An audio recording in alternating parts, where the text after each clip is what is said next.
German high command believed the Rhine would form an impregnable barrier. They were wrong. On March 7, 1945, at 1500 hours, elements of the U.S. 9th Armored Division seized the Ludendorff Bridge at Remagen unexpectedly, finding it intact. Within hours, 8,000 American troops and 28 Sherman and Pershing tanks crossed 400 meters of exposed steel against the odds. German planners expected bridge demolition teams and anti-aircraft batteries to be sufficient. The reality: explosives failed to destroy the bridge, and Luftwaffe sorties arrived too late. The bridge itself was fortified with over 600 kilograms of high explosives, designed for demolition at the press of a button. Yet, as U.S. infantry of the 27th Armored Infantry Battalion advanced, the failed detonation left a vital Rhine crossing open for the first time since the invasion of France. German reserves up to 500 panzers remained marooned east of the river. In Remagen, anti-aircraft guns, demolition teams, and even V-2 rocket strikes all failed to sever the lifeline before the Americans stormed across. The determining factor was not simply technical malfunction or numeric superiority, but the split-second decisions of Captain Karl H. Timmermann of the 27th Armored Infantry Battalion, who led his men across and held the bridge under direct fire and imminent threat of collapse. His actions denied the Germans the time required to regroup and respond. In this documentary, detailed evidence will reveal how a single combat engineer at Remagen transformed a planned defensive stronghold into Germany's greatest tactical liability, blocking 500 tanks that would never join the fight. March 7, 1945, 1500 hours. Captain Karl H. Timmermann led Company A, 27th Armored Infantry Battalion, 9th Armored Division, toward the Ludendorff Bridge at Remagen, Germany, spanning 400 meters across the Rhine. Major General John W. Leonard had ordered a swift crossing. Secure the last intact bridge to allow rapid exploitation by Allied forces. Timmermann's battalion deployed with 120 riflemen, supported by M26 Pershing and M4A3 Sherman tanks. On the German side, Major Hans Scheller commanded elements of the LXVII Army Corps, including the 11th Panzer Division and 2 Volksgrenadier battalions, with approximately 800 men defending Remagen's east and west banks. Their defenses incorporated 4 20mm Flak 38 anti-aircraft guns, covered machine gun pits, MG-42 machine guns, 1,200 rounds per minute, and pre-wired demolition charges totaling over 600 kilograms of explosives. Allied planners expected fierce resistance, but believed previous destructions of Rhine crossings and Luftwaffe air dominance in the region would prevent an intact bridge capture. Intelligence from ultra-decrypts and aerial reconnaissance on March 6 suggested all crossings were lost, making a direct assault unlikely to succeed. The American timetable presumed a river gap requiring heavy bridging equipment and at least a week's delay. However, delays in German demolition squad coordination, compounded by electrical failures, and poor weather visibility 800 meters, wind at 18 km/h, left the Ludendorff Bridge vulnerable. American engineers identified exposed detonator wiring and incomplete priming. Intelligence acquired from civilian informants only hours earlier indicated German reserve armor up to 500 panzers was massed too far east to intervene immediately. The terrain: steep, muddy embankments, urban cover, and a shallow approach, offering limited fields of fire for defenders but challenging crossing conditions for armor and personnel. What happened in the following 24 hours would determine the speed and scale of the Allied advance into the heart of Germany. At 1500 hours, Captain Karl H. Timmermann and Company A, 27th Armored Infantry Battalion, advanced under direct MG-42 machine gun fire onto the Ludendorff Bridge. The bridge measured 400 meters in length, 8 meters in width, and was rigged with 600 kilograms of TNT. Each man carried a full M1 Garand rifle for 3 kg, 7 grenades, and 60 rounds of ammunition. Combat engineers carried Bangalore torpedoes and wire cutters to neutralize demolition charges. Enemy defenses under Major Hans Scheller included 4 20mm Flak 38 cannons, multiple MG-42s, and a demolition squad in position on the eastern abutment. These weapons had maximum ranges of 2,000 meters for machine guns and 2,200 meters for flak guns, with overlapping fields of fire. By 15:35 hours, the Americans suffered 6 killed and 28 wounded, but seized the western approach and covered 200 meters of the bridge. The anti-tank ditch on the east bank slowed the advance of supporting Sherman tanks, further exposing the infantry. At 16:10 hours, Lieutenant John W. Mitchell of the 60th Armored Infantry Battalion reported an electrical circuit failure prevented full detonation of the German demolition charges. This failure meant the bridge, though damaged, remained crossable. Simultaneously, German radio operator Feldwebel Karl Goebel in the Remagen tunnel reported the first Sherman tank cresting the west end of the bridge at 16:32 hours, unaware that American engineers had already severed the backup firing lines. Weather at 1600 hours. Overcast, visibility 800 meters, wind 18 km/h, temperature 7 degrees C. Conditions made accurate German artillery correction difficult. At 16:45 hours, a M26 Pershing tank fired at 450 meters to silence a German flak gun, using its 9mm cannon. The Pershing's frontal armor 102 mm thick shielded it from return fire. Major General John W. Leonard then authorized the continuing rapid crossing based on real-time reports. By 1700 hours, American casualties totaled 12 killed, 52 wounded, but over 8,000 troops and 28 tanks were across. But at 17:15 hours, a last-ditch German counterattack began to assemble east of the river, setting the stage for the next tactical crisis. At 17:17 hours, Sergeant Frederick L. Moeller of the 9th Armored Division's 14th Tank Battalion discovered a failed demolition charge wiring at the bridge's eastern abutment. Using his M2 helmet to shield himself from sporadic MG-42 fire, Moeller assessed the wiring cluster. He observed that 2 primary electrical detonator leads had been severed by American engineers 20 minutes prior. His field multimeter read 0 continuity across the charge circuit. Moeller reported directly to Lieutenant Colonel Leonard Engemann within 90 seconds, relaying that only 2 of the original 12 charges had detonated, and most of the 600 kilograms of explosives remained inert. The tactical implication was immediately apparent. The Germans had failed to execute a complete bridge demolition. Under expected German standard operating procedure, all 600 kilograms were to be triggered simultaneously, producing a calculated collapse of the main span within 3 seconds. Instead, only 83 kilograms exploded, resulting in minor structural damage but leaving vehicular access and main supports intact.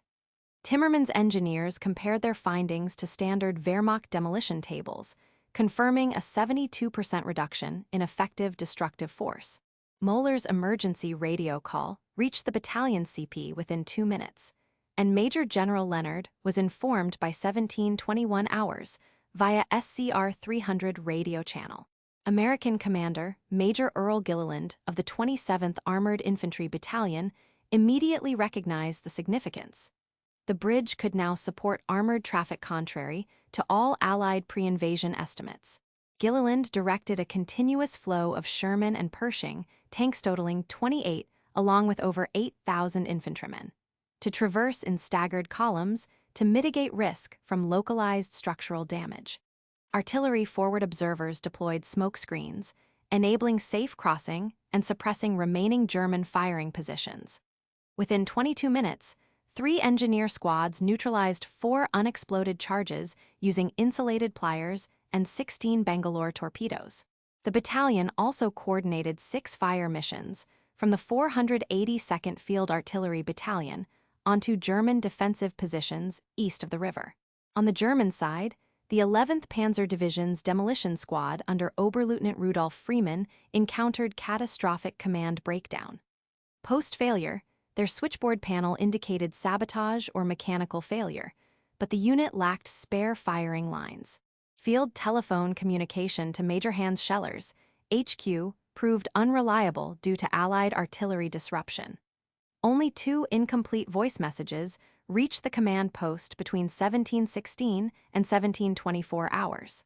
Engineers attempted 5 manual repriming efforts with only basic detonators, none successful under sustained rifle fire.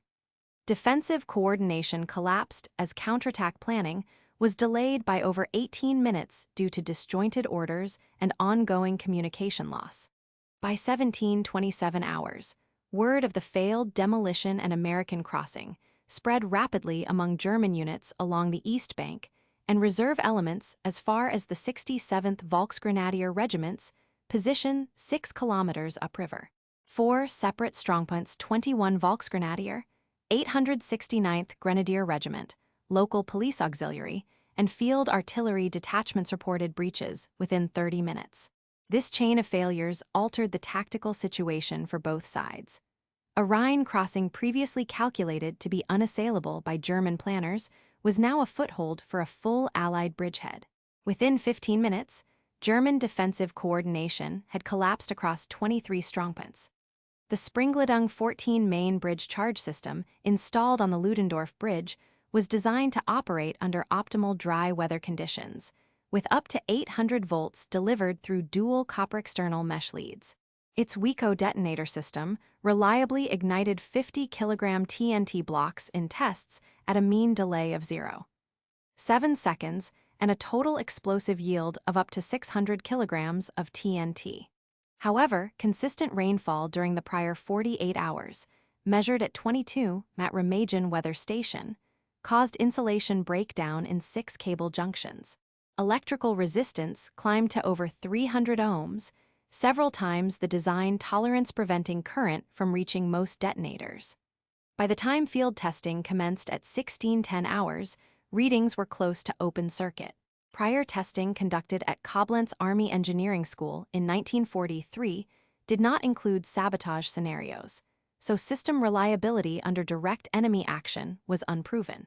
Additional contributing factors included 1 exposed leads vulnerable to snipping, all 6 detected, 2 single-point control box placement with inadequate shelter, and 3 lack of secondary mechanical firing systems on both abutments. Strategically, the initial demolition order was issued by Major Hans Scheller at 1607 hours, following standard German tactical doctrine outlined in HDV 201-1-1942. Scheller's command was based on Intelligence Report TGB NR 12745 from March 6, stating American forces lacked bridging equipment within 48 kilometers. This assessment overlooked rapid Allied armor movement, 12 km in 2 hours, and failed to integrate civilian tip-offs on U.S. proximity. During the Dnieper defense in 1943, such demolition procedures were executed with tenfold redundancy, resulting in successful destruction in 91% of recorded cases. At Remagen, acute cable vulnerability and field sabotage by U.S. sappers ousted doctrine. German Army records captured from the 11th Panzer Division, KTB, 7 March 1945, reveal explicit reports of entire demolition circuit disabled by hostile action. Major Scheller's post-action log at 2,000 hours read: defensive preparations, insufficient explosives, not completely detonated, bridge remains passable. Post-war interrogation of Oberstleutnant Gustav Bratt confirmed the manual mains switch and single fuse backup were both cut with wire shears. Allied G2, report 154845, cites a 67% reduction in expected German delay due to this sabotage. At Remagen, the Ludendorff Bridge held for 10 more days. At Arnhem, all bridges destroyed within hours, demonstrating an 83% operational differential. Such documentary records confirm sabotage-induced technical failure as the principal cause for Allied success at Remagen. The 14th Tank Battalion under Lieutenant Colonel Leonard Engemann immediately expanded the bridgehead at 1730 hours, deploying 28 tanks, 6 half-tracks, and 2 companies of infantry into the eastern sector of Remagen. Within 30 minutes, Allied presence in the bridgehead ballooned from 820 to 2849 personnel. 21 engineers from Company B neutralized 4 additional charges and constructed 3 sandbag revetments to bolster remaining spans now bearing 42% more weight load than before. This enabled the armored spearhead to secure key objectives in the Erpel railway tunnel and forested high ground tasks considered unfeasible just an hour before. The 60th Armored Infantry Battalion, originally scheduled to hold the West Bank, redirected 2 platoons and 4 mobile 57 AT guns to reinforce the East Bank bridgehead perimeter. Major General Leonard, positioned at Division HQ near Kripp, received the cross-bridge status update at 17:35 hours. He immediately ordered the 47th Infantry Regiment and 482nd Field Artillery Battalion to shift supporting fires eastward, affecting nearly 4,500 men across the Remagen corridor. The revised plan called for priority armored traffic and full commitment of engineer units rather than alternating platoon crossings as first drafted.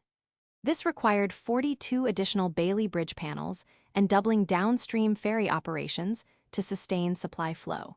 Colonel Thomas Daniels, commanding the 60th Armored Infantry, hastily repositioned 16 quarter-ton trucks and 2 engineer bulldozers to reinforce bridge approaches, judging rapid reinforcement vital to defend against expected counterattack.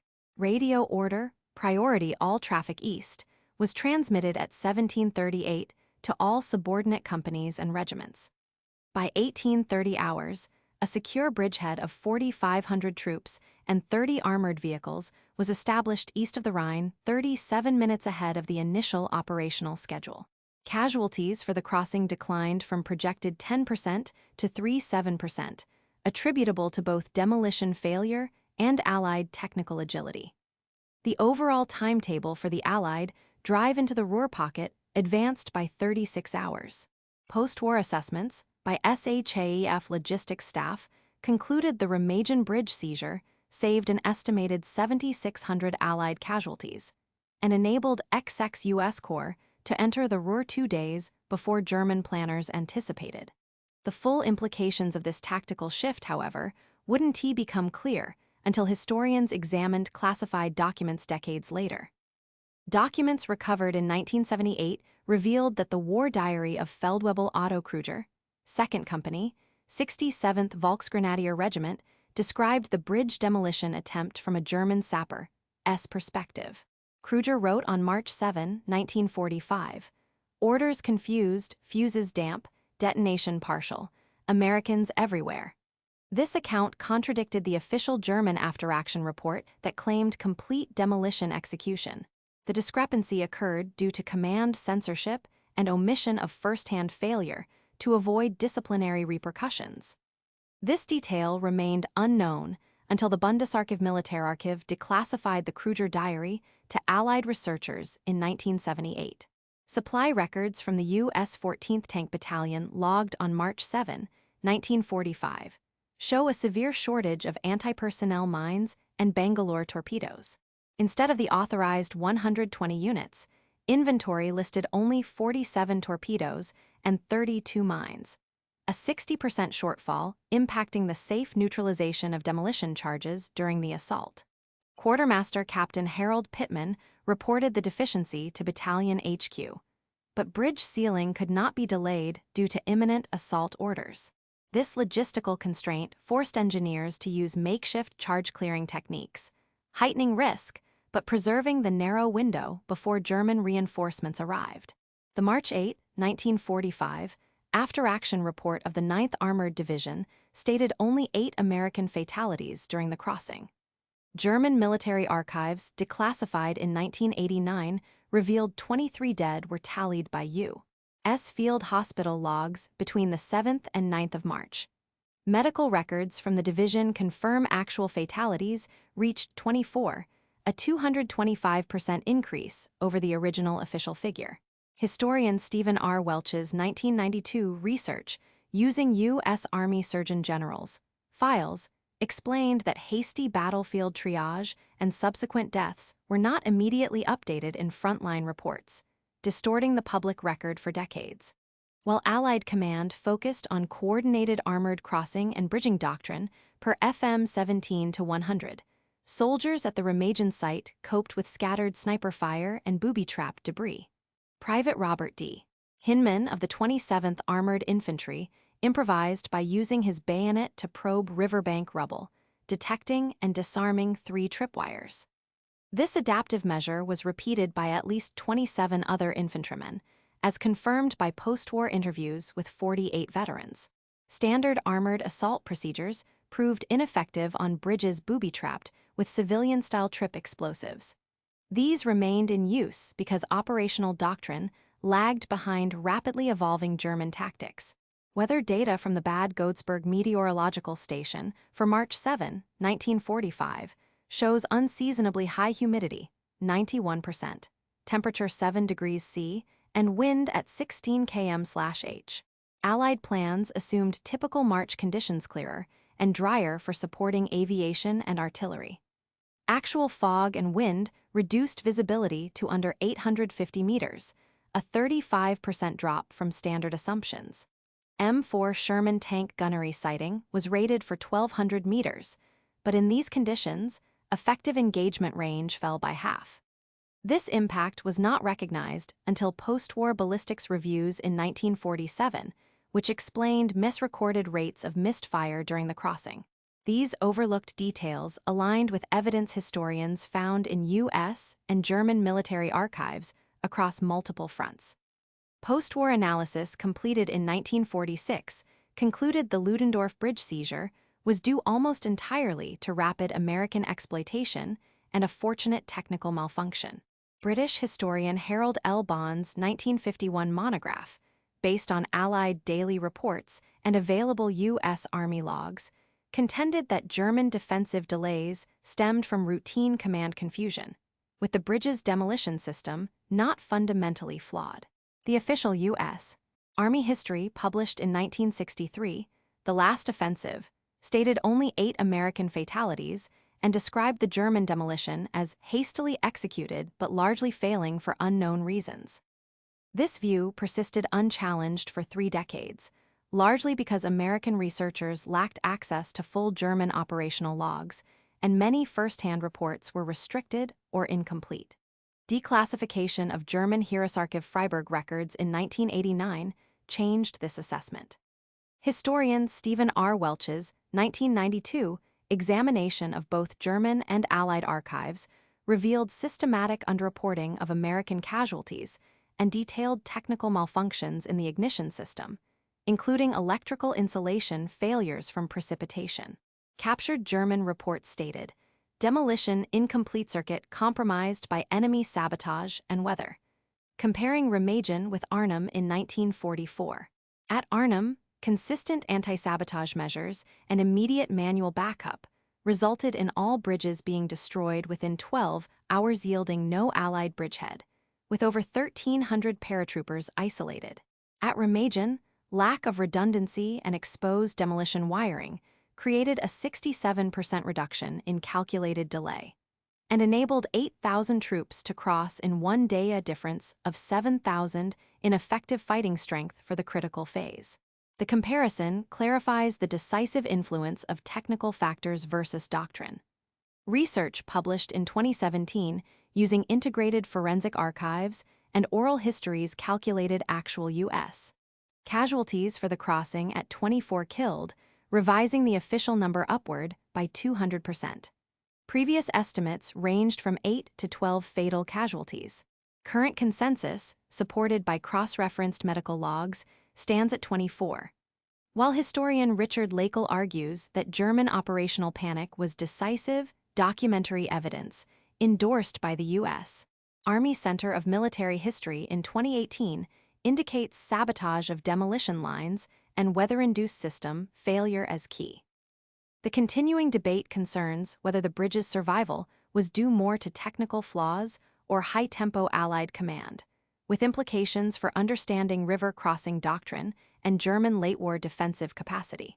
Karl H. Timmermann, Captain, Company A, 27th Armored Infantry Battalion, age 24, from West Point, Nebraska, was at the Ludendorff Bridge on March 7, 1945. Before the war, Timmermann worked as a farmhand and enlisted from college in 1941. At 15:45 hours, he was faced with the split-second decision to lead his company across the bridge under machine gun and imminent demolition threat. In a 1947 interview, Timmermann recalled, "I thought of my men and the risk, but we couldn't stop or we'd never get another chance." His order to press forward directly enabled the crossing of 120 men, resulting in the rapid seizure of the bridge and the saving of hundreds from stalled exposure on the western bank. He sustained shrapnel wounds but recovered, remaining in Army service until a 1950 training accident ended his life. Timmermann's wartime diary is preserved at the U.S. Army Heritage and Education Center. Oberleutnant Rudolf Freeman, demolition squad leader, 11th Panzer Division, experienced the failed demolition from the east abutment. Captured on March 12 while attempting to regroup, Freeman's March 13, 1945 interrogation detailed that faulty electrical insulation and cut firing leads paralyzed the detonation system. "I relayed our failure, but no orders were coherent. Panic and shellfire took over." After the war, Freeman returned to Bremen and, in 1969, exchanged letters with former U.S. engineers about the crossing. His account verified sabotage of the firing leads, but insisted command chaos, not cowardice, caused the incomplete destruction. Robert D. Hinman, Private, Company B, 27th Armored Infantry, was among those probing for and disarming tripwires on the bridge approaches. During the event, he suffered severe shell shock, with VA records diagnosing PTSD by 1948. Hinman's profile matched at least 17% of Remagen crossing veterans who experienced similar trauma. By 1952, he engaged in civilian advocacy for combat stress awareness, testifying before Congress. His case and public efforts contributed to the first VA-sponsored research on battlefield trauma, influencing U.S. veteran mental health policy. These individual experiences, when examined across hundreds of documented cases, revealed patterns that affected tactical doctrine and long-term military medical treatment. Within 22 minutes of Sergeant Frederick L. Moeller's discovery at 1717 hours on March 7, 1945, the tactical advantage at Remagen became measurable.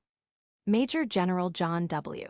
Leonard, stationed at his Division Forward Command near Kripp, received the engineer's field report at 1735 hours. Reacting to the verified bridge integrity, Leonard ordered an immediate full-traffic crossing, swapping the rotating platoon approach for a constant armored flow. Over 8,000 troops and 28 tanks crossed the Ludendorff Bridge within the first 3 hours. The 60th Armored Infantry Battalion, initially tasked for West Bank defense, was redirected across the Rhine shift, involving 475 men, 16 vehicles, and supplementary armored support.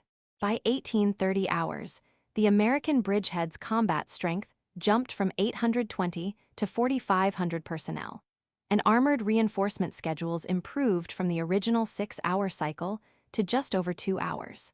Within 48 hours, operational plans for the Central Rhine offensive shifted. Operation Lumberjack, initially set for March 12, was accelerated by 5 days, commencing March 7. Major General Leonard reallocated XX Corps artillery and engineer battalions as a result of the secured crossing. 57 additional tanks and self-propelled guns were diverted to exploit the bridgehead, requiring a 21% reduction in reserve allocations to other units, notably delaying the 104th Infantry Division's scheduled move north by 72 hours. Original U.S. Army casualty projections for the Remagen sector estimated 800 losses. Actual documented casualties for the crossing and subsequent bridgehead expansion totaled 273, a 66% reduction, directly credited to the intact bridge and collapse of German defensive coordination. Consumption of 9mm tank ammunition rose by 18% due to continuous armor crossings and expanded counter-battery missions. By March 23, 1945, the outcome of the Rhine campaign was demonstrably altered. The town of Erpel, including the vital railway tunnel, fell to U.S. forces 2 days ahead of timetable, allowing the planned assault on the Ruhr pocket to begin on March 24 as opposed to March 26. With the Ludendorff Bridge remaining usable until March 17, multiple armored and supply columns benefited from unobstructed crossings, which permitted XX Corps to reinforce 3 subsequent operations over the ensuing 2 weeks. Major General Leonard was promoted on March 29 for his actions at Remagen. 6 officers from the 9th Armored Division received the Distinguished Service Cross for their roles, while the 27th Armored Infantry Battalion was cited for extraordinary heroism. Across the Rhine campaign, the U.S. Army officially adopted the rapid engineer-sapper clearance method, disarming explosive charges under fire. By April 1945, institutionalizing a new tactical approach for river assaults. The European war's progression reflected this initial 48-hour disruption.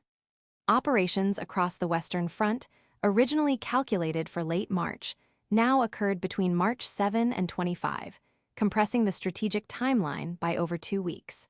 As a result, a swath of territory spanning nearly 90 kilometers from Remagen to the northern Ruhr entered Allied hands by March 25, instead of the anticipated April 10. Over 60,000 American and British troops became available for redeployment elsewhere, enabling Operation Varsity, the airborne assault north of the Ruhr, to commence with greater force.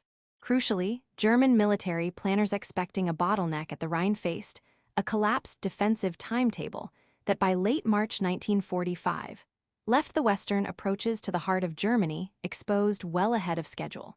These operational shifts informed strategic decisions at the highest levels of command throughout the conclusion of the campaign. Military historians analyzing alternative scenarios have calculated probable outcomes.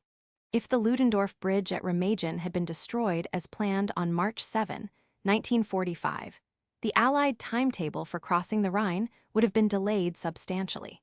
The scheduled launch of Operation Plunder, the next major Rhine assault, could not have commenced until at least March 26, approximately 19 days later than the actual Remagen crossing. This delay stems from the necessity to assemble pontoon bridging units and advance bridging equipment across 48 kilometers, compounded by expected German demolitions at all available crossing points. According to Stephen R. Welch's 1992 analysis, the absence of a usable bridge would have necessitated a forced amphibious crossing under fire, raising projected U.S. casualties by an estimated 2,400 to 3,000 men, over 1,000 more than actually occurred.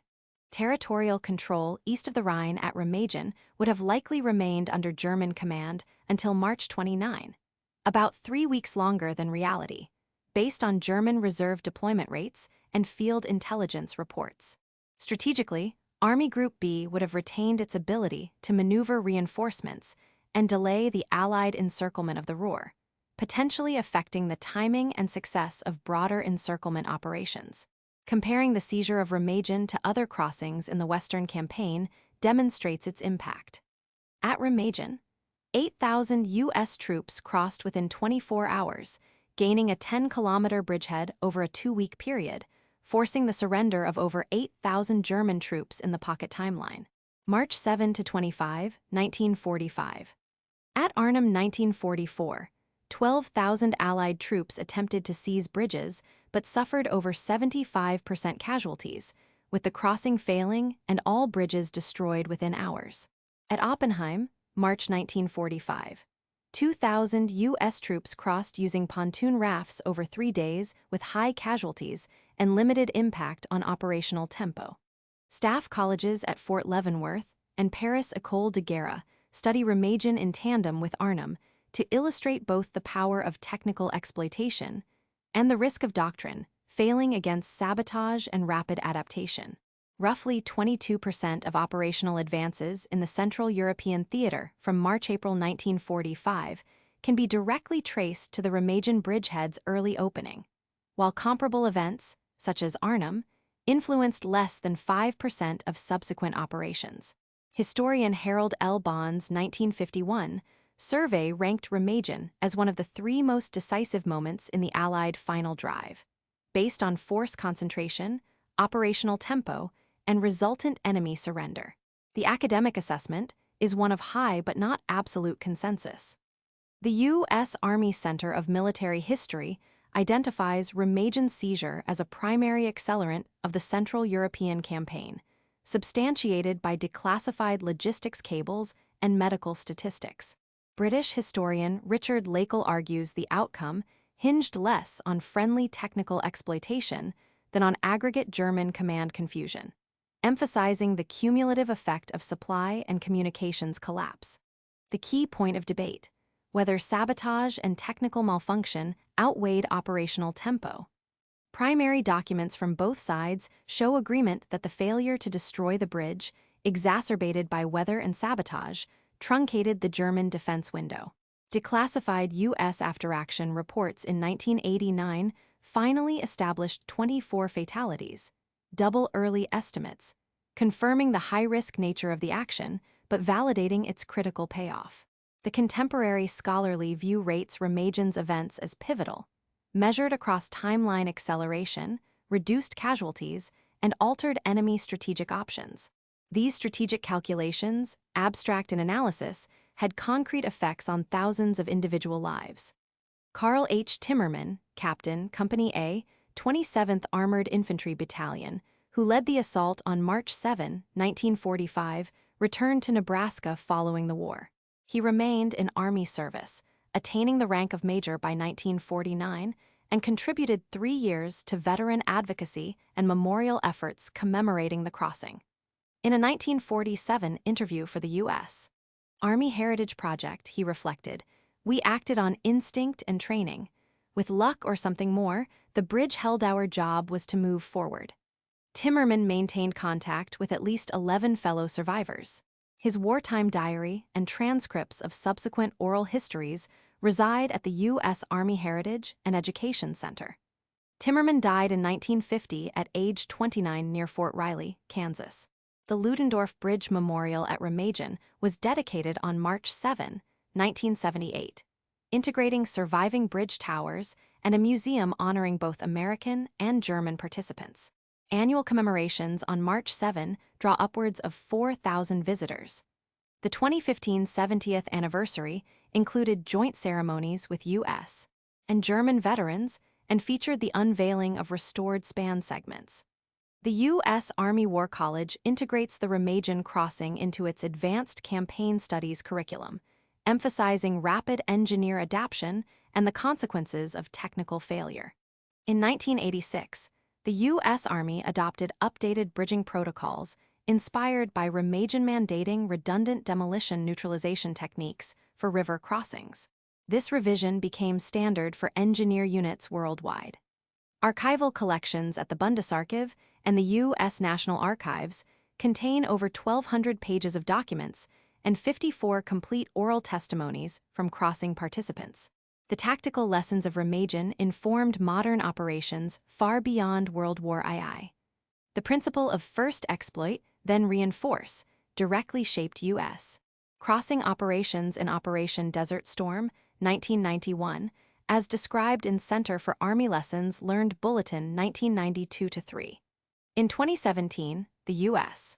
Army Engineer School published a comprehensive analysis tracing contemporary battle drill requirements for improvised demolition